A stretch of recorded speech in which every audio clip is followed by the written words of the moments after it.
আল্লাহ পাক রব্বুল ইজ্জাত জুল জালাল ওয়াল ইকরাম কোরআনে কারীম সূরাতুত তাকাসুর এর ভিতরে আল্লাহ সুবহানাহু ওয়া তাআলা অনেক কথা বলেছেন পরকালে।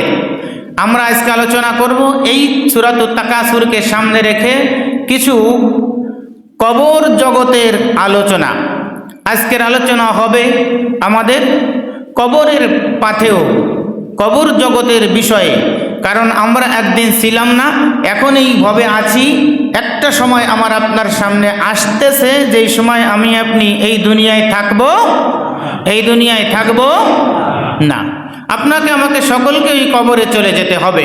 কবরের থেকে উঠে কেউ বা আমল নামার কারণে জাহান্নামে, আবার কেউ বা আমলের কারণে আল্লাহর জান্নাতে, কেউ বা ইল্লিয়িনে, আবার কেউ বা সিজ্জিনে, কেউ বা আগুনের বাগানে, কেউ বা ফুল বাগানে। তো আসুন, এ সূরাতুত তাকাসুর আল্লাহ রাব্বুল আলামিন কেন নাজিল করলেন? এই সূরা আল্লাহ সুবহানাহু ওয়া তাআলা আল্লাহ তাআলা অবতীর্ণ করলেন কেন? মক্কায় যেহেতু এই সূরাটা অবতীর্ণ হয়েছে, দুইটি দল ছিল, দুইটি গোত্র ছিল। আনসারীদের মধ্যে দুইটি গোত্র ছিল। একটি গোত্রের নাম হলো হারেসা, আরেকটি গোত্রের নাম হলো হারেস। অথবা একটি গোত্রের নাম ছিল হারেসা, আরেকটি গোত্রের নাম ছিল কাইনুকা। এই বনি কাইনুকা এবং বনি হারেসা, এই দুই গোত্র নবীর সামনে, দুই গোত্রের মানুষেরা নবীর সামনে কথোপকথন করতে গিয়ে দুপক্ষের মুরব্বীরা ঝগড়া শুরু করে দিল। কি ঝগড়া? একদল বলল, দেখো তোমাদের থেকে আমাদের সম্পদ বেশি। আর একদল বলল, তোমাদের থেকে আমাদের টাকা বেশি। আর একদল বলল, তোমাদের থেকে আমাদের যুবক পোলাপান বেশি। আর একদল বলল, তোমাদের থেকে আমাদের মধ্যে মুরব্বীরা বেশি। একদল বলল, তোমাদের থেকে আমাদের জমি জমা বেশি। আর একদল বলল, তোমাদের থেকে আমাদের বকরি বেশি। একদল বলল, তোমাদের থেকে আমাদের ভেড়া বকরি উট ঘোড়া ইত্যাদি বেশি। আর একদল বলল, তোমরা ধনে বেশি, আমরা জনে বেশি। এইভাবে তর্ক বিতর্ক করলো। ইন দি মেন টাইমে মুহাম্মদ সাল্লাল্লাহু আলাইহি ওয়াসাল্লামের শানে আল্লাহ রাব্বুল আলামিন আরশে আজিমের মালিক এগুলো সব দেখতেছেন, সব জানতেছেন, সব শুনতেছেন।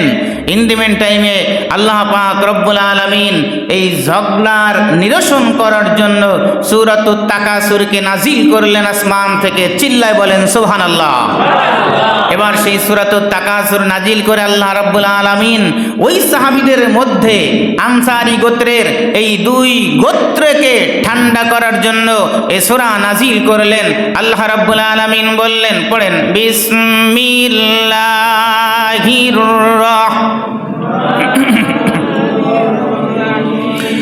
সবাই পড়বেন, আল্লাহাকুমুত তাকাসুর হাত্তা যুরতুমুল মাকাবির কাল্লা সাউফা তা'লামুনা সুম্মা কাল্লা সাউফা তা'লামুন। আল্লাহু আকবার।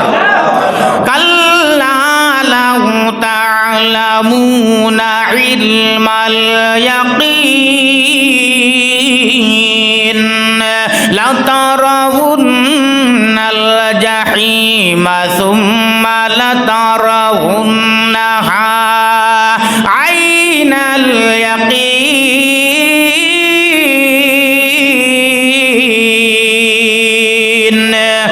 সুম্মা লাতুসআলুন্না ইয়াওমাইযিন আনিন নাঈম।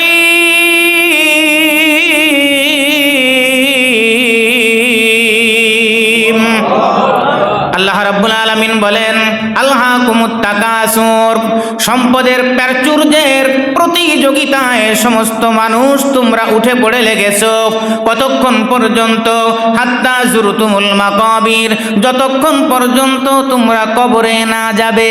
মানুষ, পৃথিবীর মানুষ সম্পদ, গাড়ি বাড়ি, ধন সম্পদ করার জন্য তারা কিয়ামত পর্যন্ত অর্থাৎ তাদের মউত পর্যন্ত, কবরে যাওয়ার আগ পর্যন্ত তারা চেষ্টা করবে যে আমার কিভাবে গাড়ি বানাবো, কিভাবে বাড়ি বানাবো, কিভাবে জমি বানাবো, কিভাবে অর্থ সম্পদ বানাবো। আল্লাহ রাব্বুল আলামিন বলেন কাল্লা সাউফা তা'লামুন, কাল্লা কখনো নয়, সাউফা তা'লামুন, তোমরা অতি সত্বর জানতে পারবে তোমরা যেগুলো করতেছো এগুলো ঠিক নয়। আল্লাহ বলেন সুম্মা কাল্লা সাউফা তা'লামুন, আমি আবার বলছি তোমরা যা করছো, তোমরা যে দুনিয়ার মোহে আছো এটা তোমাদের জন্য সমীচীন নয়। আল্লাহ সুবহানাহু ওয়া তাআলা বলেন আল্লাহ কাল্লা লাউ তা'লামুনা ইলমাল ইয়াকিন, কাল্লা কখনো তোমাদের জন্য এটা সমীচীন নয়। সুম্মা আল্লাহ রাব্বুল আলামিন বলেন লাউ তা'লামুনা ইলমাল ইয়াকিন, তোমরা ইলমে ইয়াকিন অবশ্যই তোমরা জানতে পেরেছো যে এটা আমাদের জন্য ঠিক নয়। আল্লাহ সুবহানাহু ওয়া তাআলা বলেন লা তারাউন্নাল জাহিম, অতি তাড়াতাড়ি তোমরা যা করছো এর বিপরীতে তোমরা দেখতে পাবে আল্লাহর জাহান্নাম। চিল্লা বলে নাউজুবিল্লাহ। আল্লাহ তাআলা বলতেছেন লা তারাউন্নাল জাহিম, তোমরা অতি তাড়াতাড়ি জাহান্নাম দেখতে পাবে। আল্লাহ সুবহানাহু ওয়া তাআলা বলেন সুম্মা লা তারাউন্নাহা আইনাল ইয়াকিন, তোমরা আইনে ইয়াকিন দিয়ে স্বচক্ষে তোমরা এটাকে দর্শন করতে পারবে, দেখবে জাহান্নাম আল্লাহ পাক রব্বুল আলামিন তোমাদের জন্য তৈরি করে রেখেছেন। কেন? সুম্মা লা তুসআলুন্না ইয়াউমা ইযিন আনিন নাঈম। আল্লাহু আকবার। আল্লাহ পাক রব্বুল আলামিন বলেন কেন তোমরা জাহান্নাম দেখতে পাবে? একটাই কারণ, তোমাদেরকে আমি আল্লাহ রাব্বুল আলামিন যেই নিয়ামত দিয়েছিলাম মাথা থেকে নিয়ে পা পর্যন্ত, আমি আল্লাহ রাব্বুল আলামিন তোমাকে মাথা দিয়েছিলাম, চোখ দিয়েছিলাম, কান দিয়েছিলাম, নাক দিয়েছিলাম, ঠোঁট দিয়েছিলাম, দাঁত দিয়েছিলাম, হাত দিয়েছিলাম, পা দিয়েছিলাম, অঙ্গ প্রত্যঙ্গ, মস্তিষ্ক সব কিছু দিয়েছিলাম, বিবেক দিয়েছিলাম, কল্ব দিয়েছিলাম।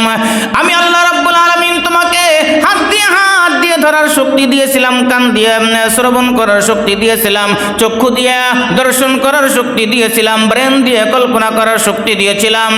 সুম্মা লা তুসআলুন্না ইয়াউমা ইযিন আনিন নাঈম, তোমাদেরকে এই সমস্ত সারা বডির ভিতরে 360 জোড়া বিশিষ্ট 3.5 হাত এই বডির ভিতরে তোমাকে আমি যে নিয়ামত দিয়েছিলাম, এই নিয়ামতের সব নিয়ামতের তোমাকে আজকে হিসাব দিতে হবে।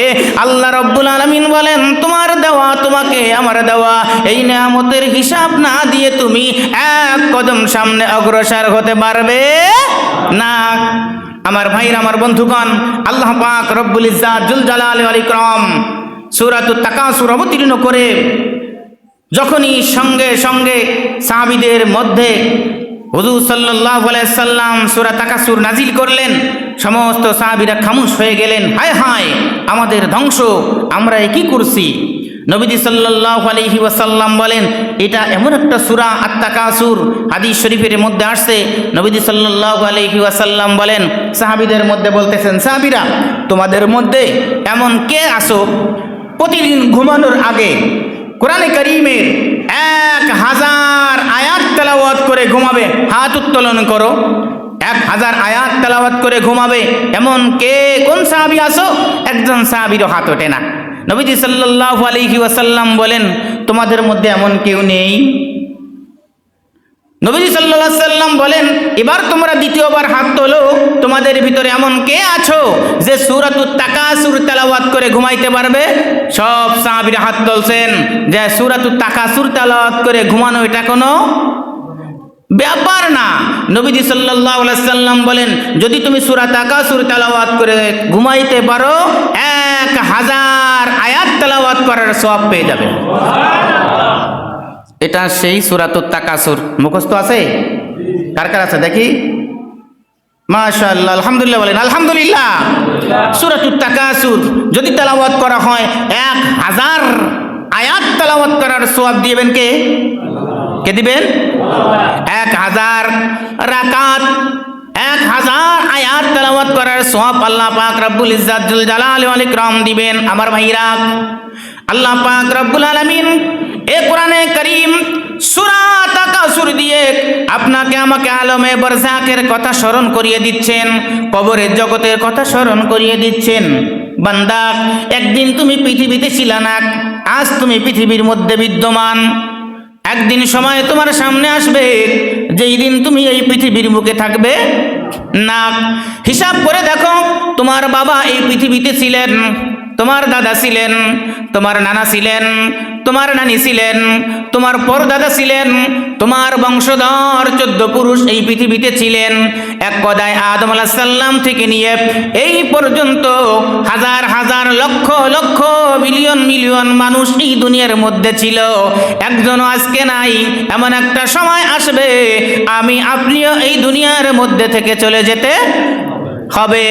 একদিন মাটির ভিতরে হবে ঘর রে মন আমার, কেন বান্ধ দালান ঘর। মাটির পিঞ্জিরা গন্ড ভেঙে হবে খণ্ড খণ্ড, মাটির পিঞ্জিরা গন্ড ভেঙে হবে খণ্ড খণ্ড, পড়ে রবে মাটির ভিতর রে মন আমার, কেন বান্ধ দালান ঘর। মুরব্বীরা ছোট্টবেলায় আগেকালে মুরব্বীরা যাদের 60+ বয়স, এরা বালিশের পরে মাথা দিয়া গুনগুন স্বরে এই গান গায়, আয় হায় রে দুনিয়ার মধ্যে একদিন আসি আর একদিন এমন আসবে আমি ওই অন্ধকার কবরের ভিতরে চলে যেতে হবে, আমাকে অন্ধকার কবরের ভিতরে চলে যেতে হবে। তাহলে এই সম্পদের প্রাচুর্যের প্রতিযোগিতায় আমি কেন পড়ে আসি? একদিন তো আমার এই সব কিছু ছেড়ে চলে যেতে হবে। হাদিস শরীফের ভিতরে আসছে, পৃথিবীতে যত মাল আছে, এই মাল আমার, এই টাকা আমার, এই সম্পদ আমার, এই গোডাউন আমার, এই ব্যবসা আমার, এই গাড়ি আমার, এই বাড়ি আমার, এই দুনিয়ার ভিতরে যা কিছু আছে আমি দেখতেছি, আমি বলতেছি এগুলা আমার। বিশ্বনবী বলেন 3 প্রকারের মাল তোমার, আর সব তোমার ছেলে মেয়েদের ওয়ারিসের। 3 প্রকারের মাল তোমার কোনটা? নবীজি বলেন, যা তুমি খেয়েছো ওই মাল তোমার, যা তুমি পড়েছো শেষ করেছো ওই মাল তোমার, আর যেই মাল তুমি আল্লাহর রাস্তায় দান করেছো ওই মাল তোমার। জোরে কোন সুবহানাল্লাহ। এবার আমি যদি বলি এই গাড়ি আমার, এই বাড়ি আমার, এই জমি আমার, এই ফ্যাক্টরি মিল ফ্যাক্টরি ইন্ডাস্ট্রিজ আমার, নবীজি বলেন না না, এইগুলো সব তোমার পরে তোমার আহালের, তোমার পরে তোমার ওয়ারিসের, তোমার সন্তানের। তোমার মাল 3 প্রকারের, যা তুমি খেয়ে শেষ করেছো, যা তুমি পরিধান করে শেষ করেছো, আর যা তুমি আল্লাহর রাস্তায় জান্নাত পাওয়ার জন্য দান করে গেছো। জোরে কোন সুবহানাল্লাহ। এই 3 প্রকারের মাল তোমার, আর সব মাল আমার পরে আমার ছেলের, আমার ওয়ারিসের।